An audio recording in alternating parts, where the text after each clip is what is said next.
The process that we follow once somebody's given us the go-ahead to recruit for them is initially we'll spend some time either meeting with you directly, that's ideal if we can do that, or meeting with you on Teams, or at the very least, if there's no other option, then to have a detailed conversation with you by phone, just so that we've got a really good understanding of exactly what you want and we've properly understood your requirements. We'll then share that information with candidates that we can identify who fulfil the criteria that you've set us, and we'll spend time interviewing them, usually by Teams, if not by telephone, occasionally face-to-face. Most of our candidates are spread throughout the country. And during that process, our approach is really just to try and give them as much information as we possibly can about the role. We'll give them full disclosure of who you are, we'll send them off to your website, we'll provide them with a job and person specification, answer any questions that they might have, and try and qualify them as closely as we possibly can to the brief that you've given us.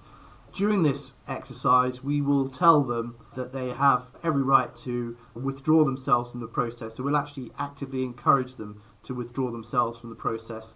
The reason for doing this is that we want to make sure that those people who do come through to interview with you are fully committed and we've properly listened to what they're really looking for. So if your role doesn't fulfill what they're really looking for, it probably isn't a really good match. There's little point in you spending time interviewing them. Our approach is really about trying to make a high quality match to your criteria. We find it works very well for us, and at the end of the day, it is the candidate's career choice about what they want to do. So our job is really to provide that information. They can make their decisions for themselves, as will be the case with our clients as well. So our ideal outcome is where we can get perhaps 2 or 3 really good, well-matched candidates. Doesn't always work that way. It depends a little bit on how tough the brief is. But once we go live, that's how we approach the business of finding people.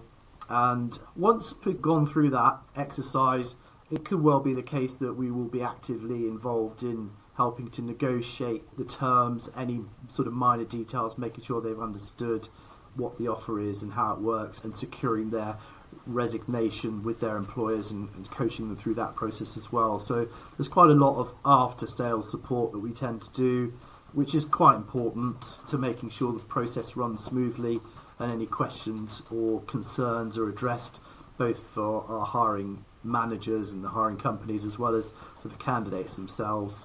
So we will generally babysit the process after the offer's gone through.